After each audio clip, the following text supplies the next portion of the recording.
Hey guys, Mr. Longshot here. No, I'm not dead. I just have not made enough time lately to record and edit videos. So I'm actually here at my house, feeling a little bit under the weather today, but I'm trying to get caught up on some video editing. I really appreciate you guys sticking around and being patient with me, trying to get back on track, get back to 2 videos a week, and your guys' support really helps with that. Um, we're still trying to grow the channel, still looking for those subscriptions and comments and hit the thumbs up on the video. So appreciate it very much. So, in light of trying to get back on track, here is Turbos for Dummies.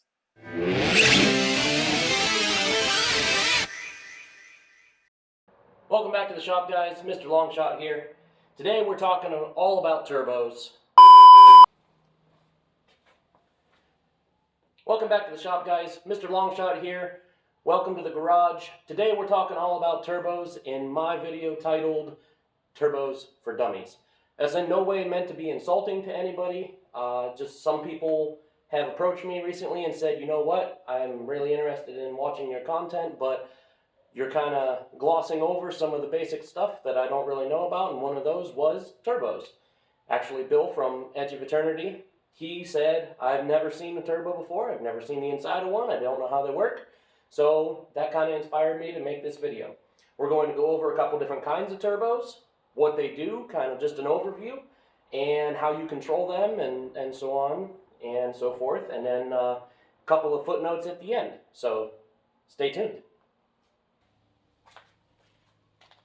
Alright, so the basics of any forced induction system where the action of the piston going down on the intake stroke and vacuuming air into the motor is assisted by some kind of external device is we have to be able to push air into the manifold and make positive pressure. Turbos are one of the most efficient ways to do that, and what they do is they actually take exhaust, route it into the turbo, it spins the exhaust wheel, and then exits. And by harnessing the power of that spinning exhaust wheel with a shaft to the compressor side, what we're doing is we're actually drawing air in, it gets flung to the outside of the housing and compressed against this, what's called a snail, or compressor housing. There's lots of slang terms for them. And then the pressurized air leaves, we go in through our throttle body into the intake manifold, and the cycle repeats. So one of the basic principles is the more air you push out of the motor, the more air you can push in until the turbo has reached its maximum RPM and or you have reached the maximum flow of either the compressor wheel, intake side, or the exhaust wheel, the exhaust turbine side. So with that in mind, exhaust housing sizing is very important based on the cubic inches of your motor, RPMs, cam choice. That's a highly detailed subset of skills and knowledge, and we're not going to go into that today. It's just a good idea to consult a professional when sizing your turbo and cam, and you want to make sure your whole package works together. There's all kinds of different turbo setups. There's single turbo, twin turbo, compounding turbo, typically found on diesel applications where a small turbo will feed a larger turbo. There's bi-turbo, wherein a small turbo will spool up quicker, and then the exhaust and intake flow is diverted to a larger turbo. There's also different types of exhaust and compressor housings. One of those is the divided housing versus the single inlet housing. Let's take a closer look at that. So here we can see the difference between a single housing inlet and a divided housing inlet. For the old school guys watching, this is similar to the difference between a single plane intake manifold and a dual plane intake manifold.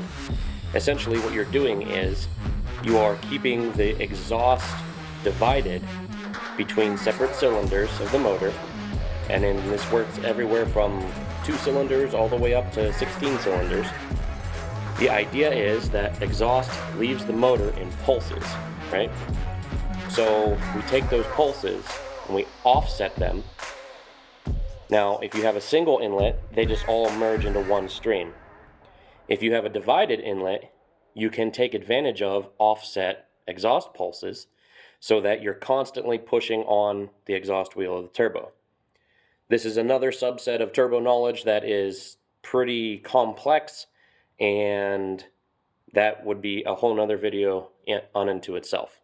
So we're not going to go too much further into that, but this is the basic difference between a divided inlet and a single inlet turbo.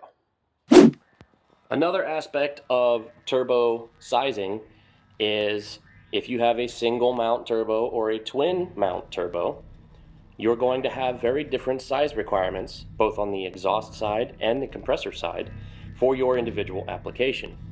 So here's a good example of a turbo that is sized appropriately for twins and a turbo that is sized appropriately for single mount.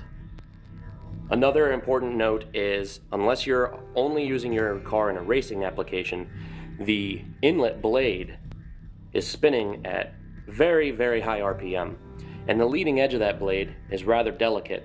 So it's very important that you run some kind of air filter. Now obviously this one doesn't fit, this isn't for this application, but it's very important that you run some kind of air filter to protect your turbo in any situation except for racing on the track, where a turbo could be a potential restriction. Not only can it damage the blade leading edges, it can also build up inside the compressor housing and eat away at your oil seal, because the center section of the turbo where the bearings are housed has seals to keep the oil in the center and not being injected into your motor or burnt in the exhaust housing. Hey everybody, your support so far on helping to make this channel grow has been phenomenal.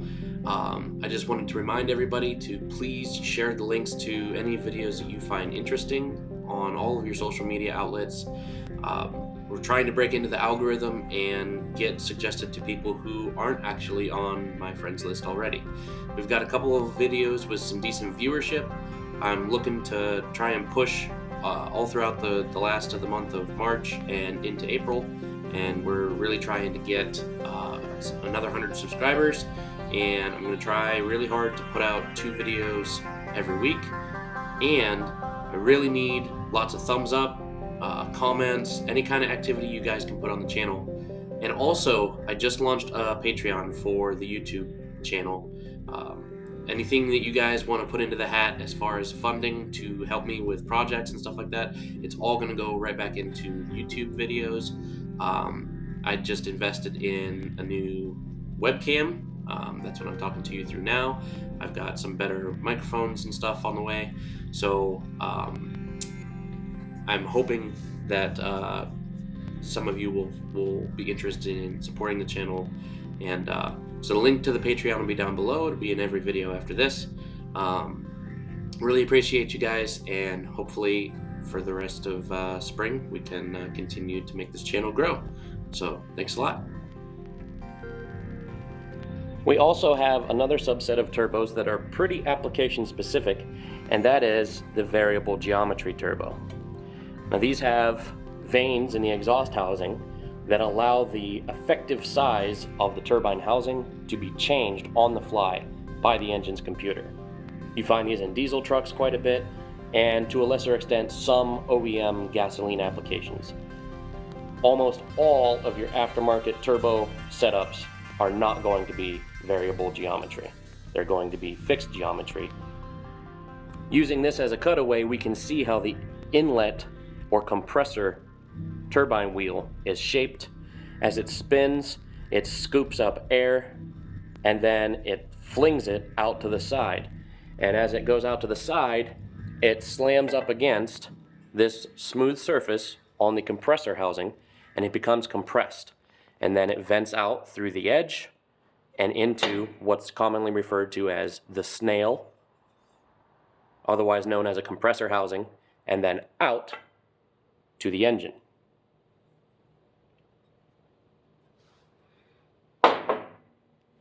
So now that we know the turbo's function in a turbo setup, how do we keep the turbo from spinning too fast and pushing too much air into the motor?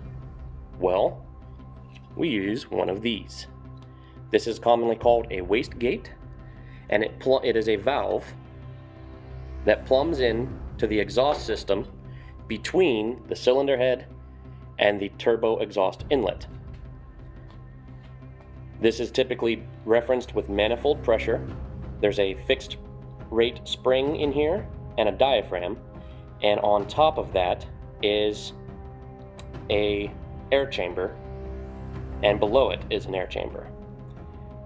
Manifold pressure will go into the top to hold this closed in order to spool the turbo and build boost, or airflow into the intake side. Quick little footnote, boost is actually a measurement of restriction. So that's why the same motor with the same turbo might make more power on less boost if he has a higher flowing head and camshaft setup versus a stock head and a stock cam. Same turbo, same RPMs, and maybe even the same tune, but lower boost can make more power because it's a measurement of restriction, not a measurement of airflow. So, when we've reached our pre-described boost setting for the wastegate, now we don't want the turbo to be pushing any more air. So what we're going to do is we're going to open this valve, and there's many ways that can be accomplished. You can use a digital controller, you can use a turbo boost knob, or you can just wait until the manifold pressure on the bottom side of the diaphragm overcomes the spring pressure of the wastegate. Manual wastegate control knobs are definitely recommended at a minimum. Also, you can use an external pressure source, such as compressed air or CO2, to give you a further level of control. That's another in-depth conversation that we can deal with at another time. Comment down below if you would like me to go into more detail on some of these aspects. The final piece of knowledge in a turbo setup basics video is what happens when we are running our engine at high RPM, we are spinning our turbo, our wastegate is open, we are making boost, we're flowing lots of air, making lots of power, and all of a sudden we have a change in engine demand. RPMs drop, the throttle blade closes. Where does this air go? We've got a lot of momentum. We've got flowing air, we've got the spinning shaft of the turbo. That air needs to go somewhere. That's when we employ a blow-off valve. There's lots of different styles of these. Essentially, this works as a safety relief valve so that when the throttle blade closes, we see either a pressure spike in the intake side, or we see a vacuum spike or a quick relieving of pressure in the intake manifold, and that causes this to open and dump all the excess pressure. That's important for a lot of reasons. One of them is the throttle blade can actually bend under severe circumstances. Also, it's not a good idea to have intake pressure feed back past the impeller, because what that is actually doing is it's stalling the turbine, and it can actually shock your bearings and your internals of your turbo, and it's all kinds of not good. So that stu-tu-tu-tu sound you hear on a lot of imports, that is actually compressor stall, and it's back-feeding pressure out of the inlet. This can also stress your couplers and your intercooler and all your other components. So severe pressure spikes are always best controlled by blow-off valve.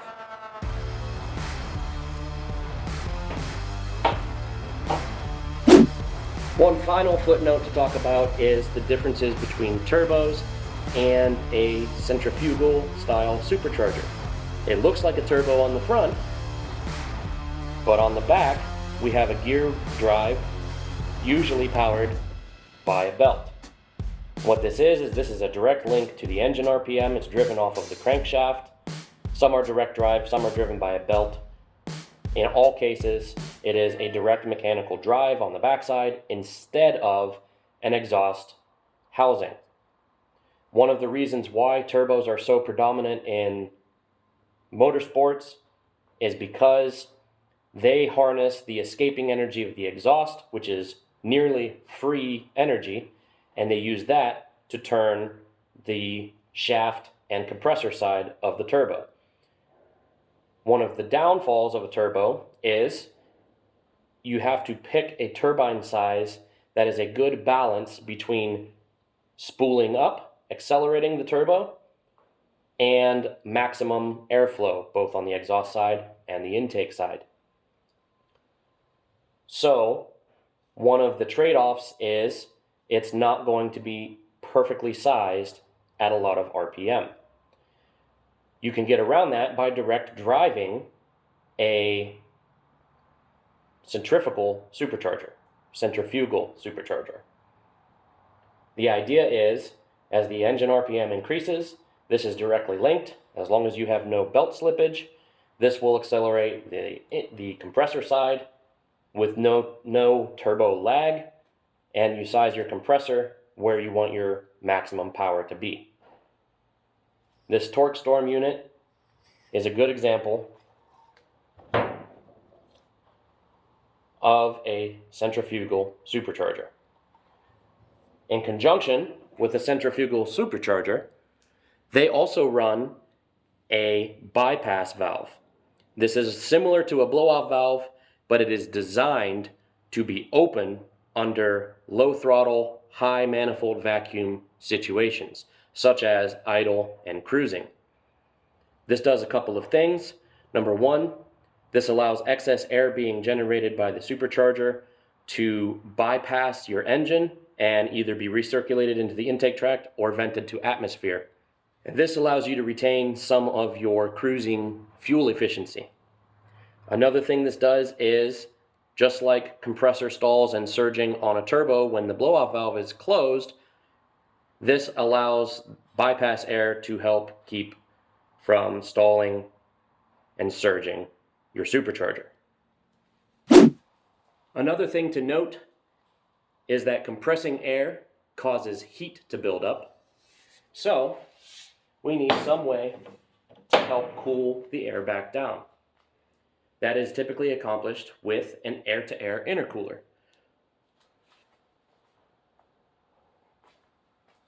The way that works is we have our compressed air coming from our turbo or supercharger. It flows in here. Atmospheric air will flow through these veins, and that will cool the air charge, and it comes out the other side and gets fed into the motor. There's many different kinds of intercoolers. Some are also built with merges to take twin turbo outlets and merge them into one for the throttle body. There are also what's called water-to-air intercoolers, where instead of flowing air through, what you would do is this would be submerged in a tank, and there would be cooled water flowing through, and then the air is cooled that way through the heat transfer. So guys, I hope you enjoyed my quick crash course in turbos for dummies.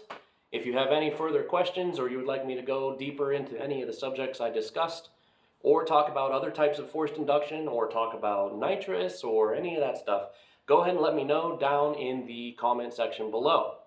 You can also follow me on Instagram, MrLongshot_official, and on Facebook. I greatly appreciate everybody's support. I apologize for not being super consistent yet in releasing videos. The editing time and filming time is hard to come by for me. So I appreciate your patience. I'm going to try to get on a regular schedule, but promises made are not always promises delivered.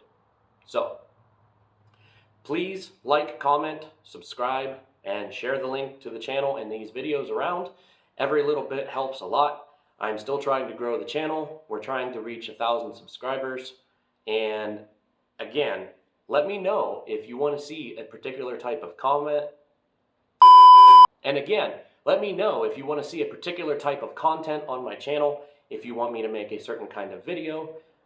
All of your feedback is greatly helpful. So, until the next video, this is Mr. Longshot, signing off.